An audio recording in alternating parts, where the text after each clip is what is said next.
¿Por qué pasa el dolor de rodilla de larga duración? Esta pregunta la podemos responder en 30 segundos para todas esas personas que sean unos scrollers del TikTok y que solo les valga el contenido de 30 segundos, ¿no?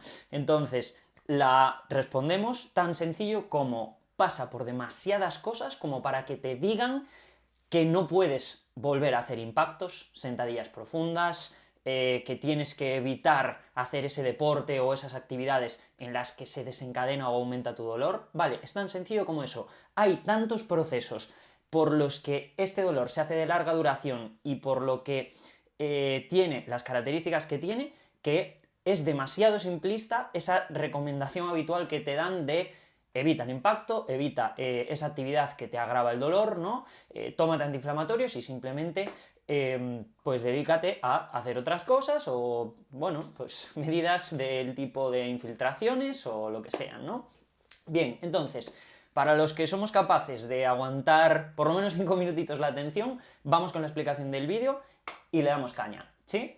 Bien, vamos a tener que comprender varios niveles, ¿no? Desde la propia rodilla, que la tenemos por aquí, y la señal de dolor, ¿sí? Pasando por esa neurona que lleva información a nuestro cerebro, ¿no? Pasando por la médula espinal, ¿sí? Y entendiendo que es importante los niveles medulares, ¿no? De convergencia, ¿vale? Ya veremos ahora qué es el tema de la convergencia, ¿vale? Y vemos por qué se relaciona tanto la boca con la rodilla, o la zona lumbar con la rodilla, o el suelo pélvico con la rodilla, ¿sí? Bien, vamos a ir entonces a comprender esos niveles medulares y posteriormente la conducción que se va a hacer al cerebro, ¿vale? A través del tronco del encéfalo, ya dentro de nuestro cráneo, ¿sí? Y llegando a esos niveles en los que al fin y al cabo nuestro cerebro se interpreta si una señal es dolorosa o no es dolorosa, ¿sí? Bien, entonces llega esa señal nociva, digamos, ¿no? A la rodilla en cierto momento, ¿no? Pues cuando empieza el dolor al fin y al cabo, ¿no? Puede ser que tu dolor haya empezado con un golpe, con una caída, con una rotura, con algún evento traumático, pero también puede ser que no haya sido así, ¿no? Y que haya ido apareciendo progresivamente, ¿no? Bien, de todas formas, sea como sea, es una señal entrante que digamos que despolariza unos receptores en las dendritas, en esas ramificaciones de terminales de una neurona, ¿no? Y las lleva esa señal al ganglio de la raíz dorsal a nivel medular, ¿sí? Es decir, ya estamos en columna vertebral llevando esa información, ¿no? Bien, digamos que las neuronas que llegan a la médula espinal para transmitir esa señal de peligro, señal de amenaza, ¿sí? Que no tiene por qué ser dolor, sino que es una señal de amenaza, ¿sí? Tiene que ir al asta posterior, ¿sí? De la médula espinal, ¿sí? De esta sustancia que hay aquí, que es la sustancia gris, ¿sí?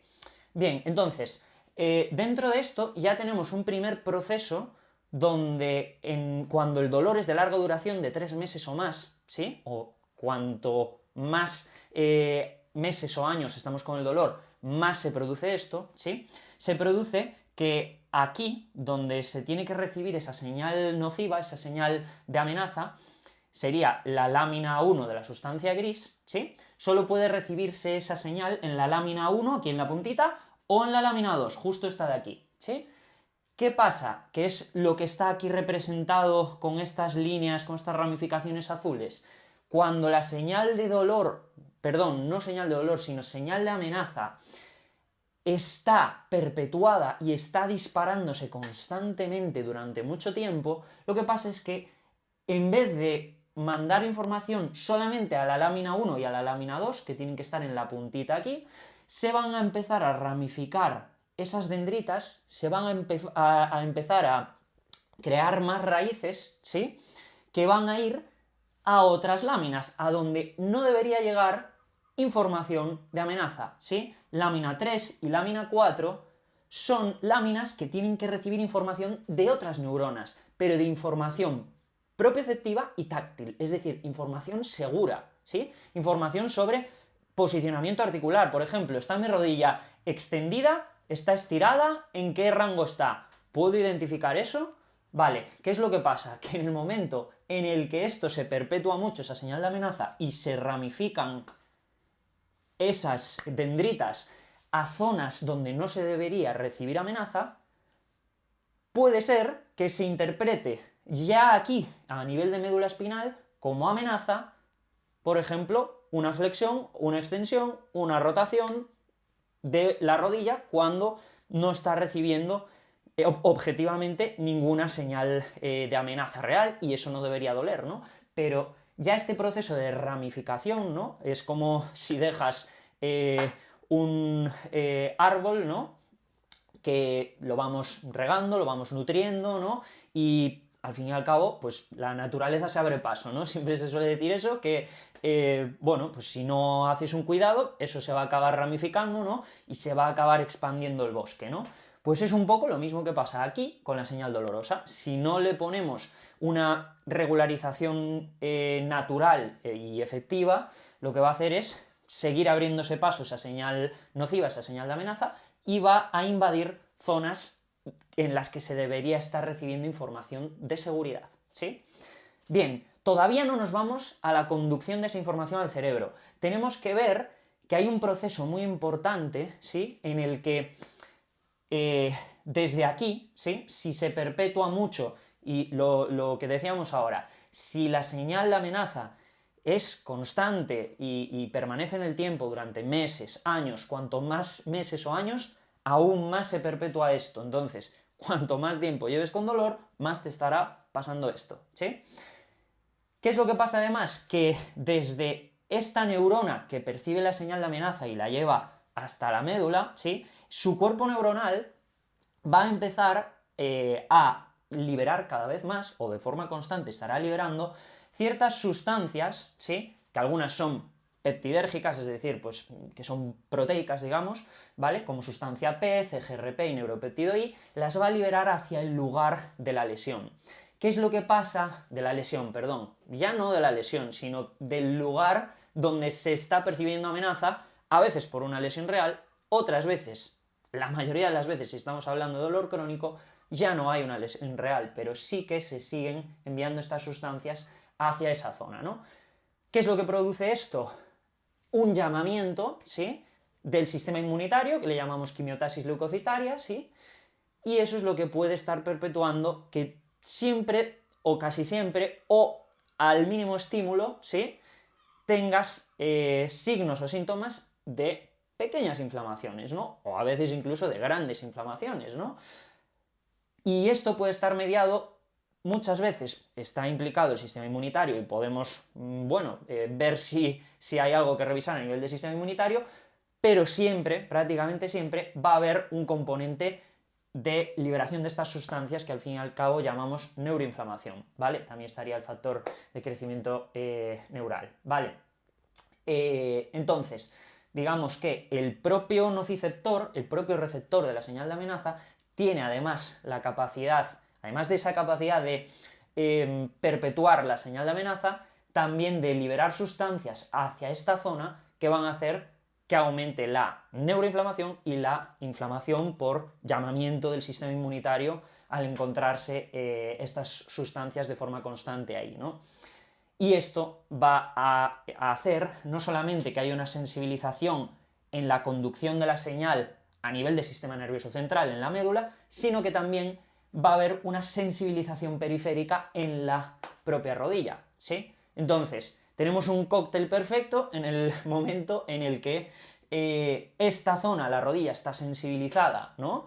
Y digamos que estímulos muy leves a nivel nocivo o estímulos no nocivos incluso, pueden desencadenar una señal de amenaza, porque esto ya lo tenemos sensibilizado por todas estas sustancias, la neuroinflamación y la inflamación de bajo grado que puede haber en esa zona, ¿no? Bien, aún encima, cuando mandamos información de esa rodilla, tenemos ese proceso de arborización, ¿no? Ese proceso en el que las dendritas se van ramificando a zonas en las que se debería estar percibiendo señal segura, ¿no?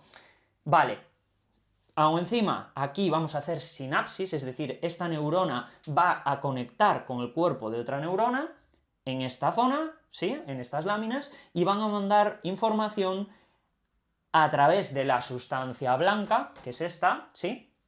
Por esta región, ¿sí? Que son las carreteras de la amenaza hacia nuestro cerebro, que es el sistema anterolateral, la vía anterolateral, ¿sí? Y aquí sí que vamos a mandar información a través de la médula espinal, y ya estamos aquí en el tronco del encéfalo, ¿sí? A través de, pasando por filtros, digamos, integradores, filtros de información, ¿sí? Una vez llegamos al tronco del encéfalo, hay un montón de centros integradores y de filtros de toda la información que viene de todo el cuerpo, ¿no? Y ahí es donde entran centros integradores como el sistema trigeminal que tenemos aquí representado, ¿sí? Para quien aún no haya visto otros vídeos o aún no lo sepa, el trigémino, ¿vale? Son esas tres grandes ramas que tenemos a ambos lados de la cara, ¿sí? Es un par craneal muy importante porque inerva toda la región de la boca y de la cara, ¿no?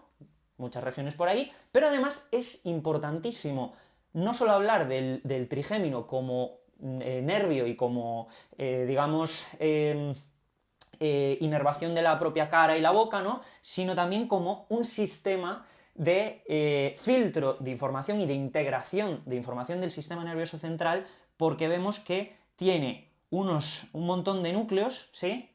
Núcleos en los que hay cuerpos neuronales que actúan como filtro y como integración de información de gran parte de la información que viene de todas partes del cuerpo, ¿sí? Rodilla, una de ellas, ¿vale?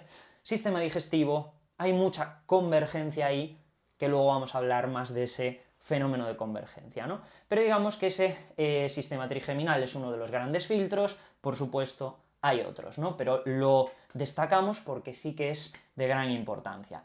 Entonces, esa información asciende a través del tronco del encéfalo y se distribuye hacia un gran centro integrador dentro del encéfalo, dentro del cerebro, que es el tálamo, ¿sí? También se va a distribuir hacia áreas emocionales, ¿no? Como es la amígdala, áreas de interpretación emocional, ¿no?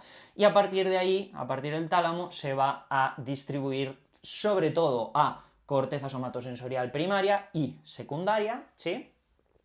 Digamos, áreas en las que se va a interpretar si esa señal de amenaza es dolorosa o no lo es, ¿sí? Hay otras áreas como la corteza cingulada anterior, como la ínsula, ¿sí? Que las tenemos aquí representadas, ¿vale? Pero lo más importante al fin y al cabo va a ser que toda esta señal puede estar amplificada desde la propia rodilla, pasando por la médula espinal, y va a estar muy amplificada también en función del ruido o la amenaza que estén percibiendo los filtros que hay en el tronco del encéfalo. ¿Qué quiere decir esto? Que si tenemos grandes alteraciones sensoriales en la región de la boca, por ejemplo, ¿sí? Como pueda ser pues, una hipersensibilidad dental, como pueda ser una infección, una caries, lo que sea, activa, o una extracción de muelas del juicio en la que haya quedado inflamación o neuroinflamación activas, ¿no? Que es súper habitual y normalmente no lo tratamos esto después de una extracción. Son ejemplos simplemente, pero al fin y al cabo todo lo que sean alteraciones sensoriales de receptores sobre la zona de la boca o de la cara, ¿sí? Pueden estar sensibilizando ese filtro de información, ¿no? Vale, esto puede pasar también, pues, por alteraciones oculares o vestibulares, ¿no? Que, digamos, convergen en estos filtros de información, ¿no? Vale, sin liarnos mucho con esa explicación, porque esto ya es algo más complejo, tenemos que ver que este proceso de sensibilización y de, digamos, aumento de la señal de amenaza y, por tanto, de esa interpretación de dolor en última instancia en la corteza cerebral, puede estar aumentada desde receptores en la propia rodilla, pasando por la médula espinal, ¿sí?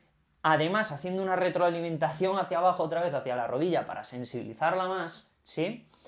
Puede estar en toda esa conducción hacia arriba a través de la médula espinal y puede estar aumentada, ¿vale? Esa sensibilización en los filtros de información que tenemos a nivel del tronco del encéfalo, ¿vale? Bien, Y por último, ¿qué es lo que quiero que entiendas en última instancia para darle aún más peso a todo esto? Sería el fenómeno de convergencia, ¿no? Es decir, tenemos aquí representado, pues, dos vértebras, ¿no? Y a través del agujero el agujero intervertebral, pues tendríamos esa médula espinal, ¿no? Vale. Digamos que boca, lumbar, suelo pélvico, rodillas se van a al fin y al cabo, relacionar su información, ¿sí?, hacia estas áreas, se va a relacionar en función de los niveles medulares en los que convergen, ¿vale? Es decir, un ejemplo fácil de entender, ¿no? Rodilla, tenemos nervios de la zona lumbar, ¿sí?, que van hacia la región anterior delantera de la rodilla, ¿no? Vale, entonces, será fácil de entender que una afectación de la zona lumbar, ¿no?, por un golpe, una lesión, o lo que sea, ¿no?, una rigidez neuromusculoesquelética, lo que sea, puede aumentar la señal dolorosa de la rodilla porque la información de la zona lumbar va a ir a la misma zona a la que va a ir la información de la rodilla, ¿sí? Por otro lado, suelo pélvico. Suelo pélvico está inervado sobre todo por niveles sacros, ¿no? El pudendo es el nervio más importante en este caso, ¿vale? Y a niveles sacros, ¿vale? Digamos que el pudendo está inervado, ¿sí?, por los niveles S2, S3, S4 sobre todo, ¿sí? S2, S3, S4, nervio pudendo, ¿sí? Va a la zona de genitales y demás, ¿no? Bien, si tenemos algún tipo de disfunción en el suelo pélvico, ¿vale? O, ya no te digo, pues una herida abierta o una cicatriz, ¿sí? Son, digamos, sensibilizaciones que se están dando en el suelo pélvico, pero que se reciben a nivel medular. ¿Puede esto afectar a un dolor de rodilla? Por supuesto que sí, porque va a parar la información de ese suelo pélvico a los mismos niveles medulares, ¿sí?, S2, S3, S4, que información que va también desde la rodilla, ¿sí?, porque la rodilla recibe al nervio ciático por la región posterior, ¿sí?, y todo lo que sea información pues del ciático va a converger en mismos niveles que el suelo pélvico, ¿sí? Bien, entonces, digamos que al final es como, vamos a intentar poner un símil, ¿no? Como si hiciésemos ruido en una habitación distinta, ¿sí?, en la que se está percibiendo el ruido, ¿no? Es decir, el ruido se origina en esta habitación, pero es en la habitación de al lado donde se percibe más ruido incluso que aquí, ¿sí? Y esto pasa de esta forma porque hay un lugar central al que va a parar esa información que va desde ambas habitaciones, ¿no? Pero al fin y al cabo lo importante no es la habitación en la que más se está percibiendo el ruido, ¿no?, que hemos dicho que es la habitación de atrás, sino que lo importante para hacer que ese ruido se perciba de forma tan exacerbada, ¿sí?, es primero ir a la habitación en la que se está originando el ruido, ¿sí?, es decir, que sería esta, y al mismo tiempo trabajar sobre el centro en el que se está recibiendo la información, ¿sí?, es decir, a nivel medular, ¿vale? Bien, ¿cuáles son las conclusiones entonces de este vídeo? Que digamos que el dolor de larga duración de rodilla tiene tantas implicaciones, ¿no?, en tantos niveles, ¿sí?, que no podemos simplificarlo con medidas drásticas ni catastrofistas, y mucho menos del tipo de conductas de evitación, ¿no? Porque cuando, sobre todo, digamos que concluimos, y más por parte de profesionales, pues que no puedes volver a hacer el deporte que te gusta, por ejemplo, correr, ¿no?, saltar. Yo lo veo mucho con gente que le gusta correr, salir a la montaña y demás, ¿no? Digamos que al final estamos promoviendo una serie de conductas de evitación, ¿no?, que ya supone un duelo para la persona muchas veces el dejar de hacer cosas que le gustan, ¿no? Y aún encima que este propio proceso, aunque restemos carga directa sobre esta zona, Puede ser que sí, que se reduzca la inflamación y el dolor de forma momentánea, ¿no? Porque al fin y al cabo, si actúas sobre la sensibilización sobre la rodilla, pues sí, evidentemente algo vas a mejorar, pero si seguimos teniendo todo este cóctel, que es mucho más importante que lo que pasa en la rodilla, al fin y al cabo no se va a solucionar el problema de base, y aún encima estamos metiendo a la persona en un proceso en el que va a pensar en yo no puedo hacer esto, yo no puedo hacer lo otro, o encima es algo que me daba la vida, salir a correr, salir a caminar, salir a la montaña, al aire libre, lo que sea, y vamos a estar actuando en centros integradores por ese proceso de duelo, por ese proceso de pesimismo, ¿no?, que se da muchas veces, y de la conducta de evitación, ¿no?, y vamos a estar siendo muy contraproducentes porque estamos restando carga aquí, pero la estamos metiendo aquí directamente. Hemos dicho la amígdala, ese proceso, esos procesos de integración, ¿no?, a nivel emocional, ¿no?, que son de gran importancia, por supuesto, en la interpretación del dolor, ¿no? Y, por supuesto, cuando llevamos a las personas a conductas de evitación, a conductas de dejar de hacer algo, ¿no?, y sobre todo a verse menos competentes y tener que sufrir ese duelo, vamos a estar metiendo a la persona en un proceso emocional muy negativo, que por supuesto va a ser negativo, valga la redundancia, para solucionar todo este proceso de sensibilización y, en última instancia, de dolor y de disfunción motora, ¿sí? Disfunción del movimiento. Vale, entonces, espero que se haya entendido mínimamente, ¿sí? Si tienes alguna duda, simplemente vete al link de la descripción del vídeo, ¿vale? Ahí tienes un enlace de WhatsApp en el que, si necesitas que te ayude específicamente y de forma individual, me puedes escribir en cualquier momento, ¿vale? Siempre os digo lo mismo, este tipo de vídeos son educativos para todos, ¿no? Para que todos nos podamos beneficiar un poquito de ese conocimiento, ¿no? Pero luego esto lo tenemos que trasladar al caso individual de cada uno, ¿vale? Entonces, a partir de aquí, cada uno me vais preguntando y lo vamos resolviendo lo mejor que podamos en el caso de cada uno, ¿sí?